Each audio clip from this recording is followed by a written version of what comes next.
What's up, YouTube? This is Jones coming back at you. Just giving you a update on my 2001 CL600. I've had the car for a little over 6 months now, and haven't had any real issues with the car. She's been real solid, even with the slight mods I've given her.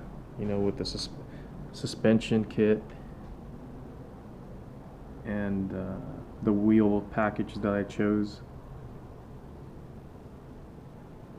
I mean, I think she hasn't, let me down.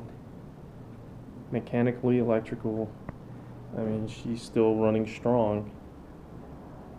And I don't regret making this purchase. So, I know I haven't did a review on the car itself. So I thought I'd, give you my personal opinion on, the car that I purchased. If you saw my other videos about this car, I mean, she was bone stock, and it was a company car that was being used by, a company just charting people around, or their executives using it. And I was real fortunate and lucky to getting this car because it only had 56,000 miles on it, a little over 56,000. And when I saw it come up, I knew I had to take the opportunity to try to get this car before someone else did. I mean, there's three types of classes. There's the CL500, CL55 AMG, and then the CL600. The 55 AMG had, turbos on it in this particular model, and I wasn't really, I guess I wasn't really drawn to the turbos. I wanted just a naturally aspirated engine like the CL. I mean, it was just two inline sixes with a common crankshaft. Everything's all smooth and harmonic, and there's nothing, forcing it. It's all, it's all NA. It's all engine.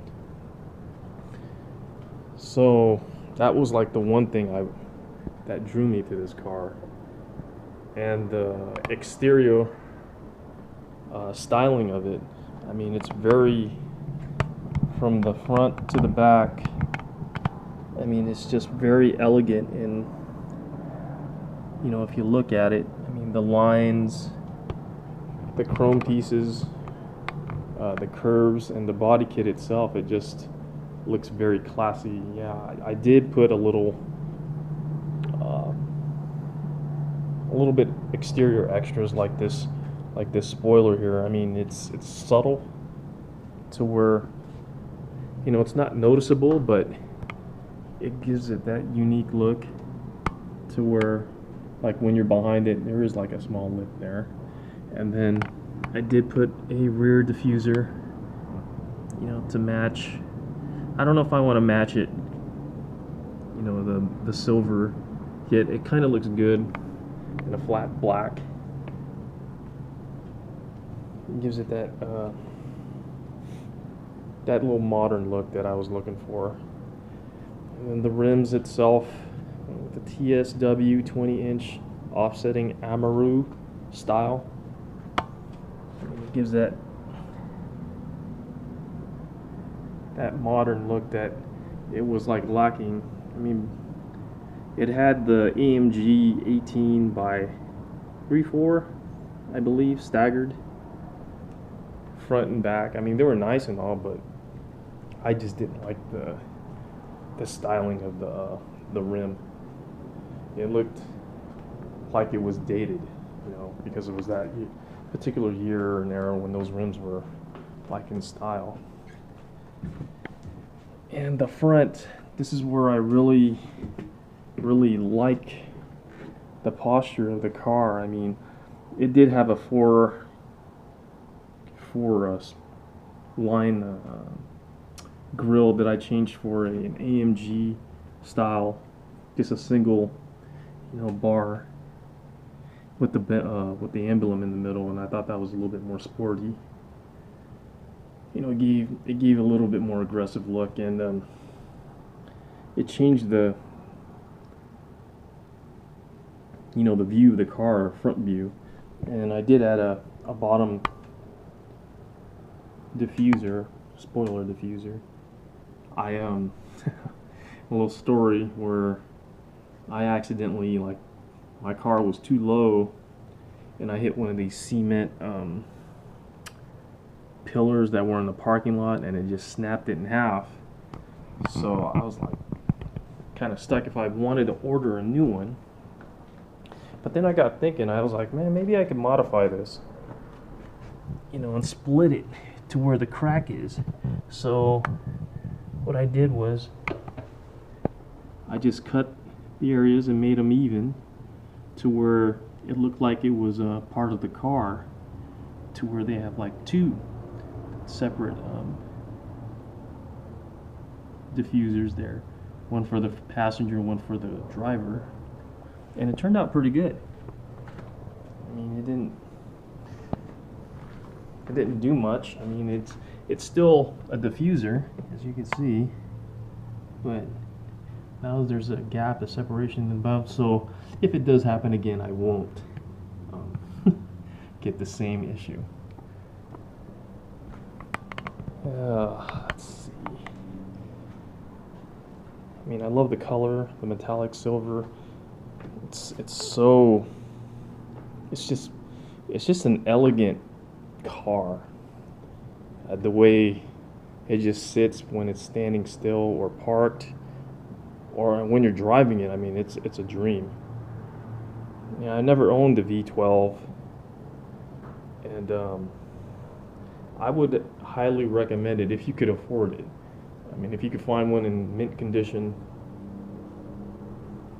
that's a 12 without the turbos and stuff. I mean, if you want the turbo, you could get that, but I personally wouldn't get it because I just hear the issues that are with the turbos, between the NA 12. Oh yeah, she's an eye looker, and everybody that downplays Benz's these mechanical issues, horrific bills and stuff like that. Of course, that comes with the car, but you have to be doing more proactive maintenance, preventative maintenance to not have that happen. So if you're on top of your maintenance, I mean, it's not going to go wrong unless it's an environment thing where something impacts or does something to the car because on the road or whatever. I mean, that's nothing that you could do, or that's at fault to you. So I wouldn't be discouraged, to purchase this car. I mean, I wasn't. I took my chances, and I figured that I made sure that I found one that was maintained, solid. The body was solid, and there was no accidents, nothing wrong with no liens or anything. And it turned out to be a good purchase. And I don't look at it as investments and stuff like that. I mean,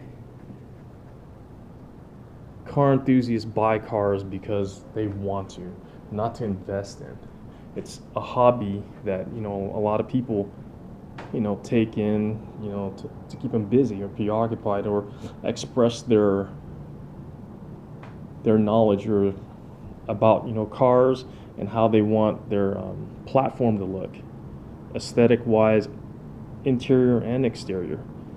So I mean, there's like so many people that judge cars for having a bad reputation and stuff like that, just because people say it online. I mean, yeah, there are some truth to it, but the ones that usually have issues is because they just didn't follow the maintenance schedule on it or didn't do any preventative maintenance.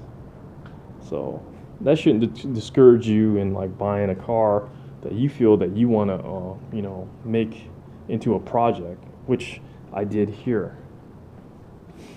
This is like the one thing besides my Mazda RX-8 that I didn't have doubt in. I mean, it was just a very solid decision that I made, and I was like, I'm glad I did, you know, to have this, you know, on your bucket list, that, you know, I did get a, you know, a car, but not a V6, not a V8, not a V10, but a V12, a very dependable V12, in fact. And she's just looking so good. I mean, in her stance right now, she's so low, and I get so many compliments by, you know, other Mercedes owners, and like when I take it to the dealer just to do some, you know, the oil changes and stuff, you know, a lot of them don't know what the year it is, and they can't believe it's an '01. Because, you know, if you keep up with the car, it's gonna show. It's definitely gonna show. So this is part one of my take on the 2001 CL600. And if you like the video, I'm gonna make a part two for the interior and drive it and have you guys inside while I, you know, drive the car, take the car out for a stroll. So this is Jones. You could catch me on Instagram too. Just look under petrol_enthusiast, and you'll see a lot more updated stuff that I put up there between my two cars that I have, my CL600 and my Mazda RX-8. I'm going to be getting a little bit more camera equipment, so I'll be able to, you know, take the camera and have it outside and, you know, post while I'm driving, you know, on the freeway and stuff like that. So this is just my opinion on my review on my own CL600.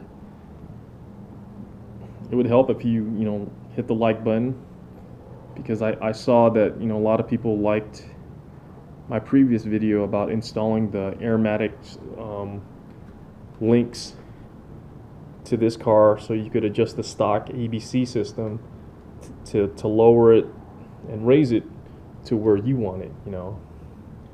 And you can see that in my other video in my menu below. Well, this is Jones signing off, and thanks for viewing.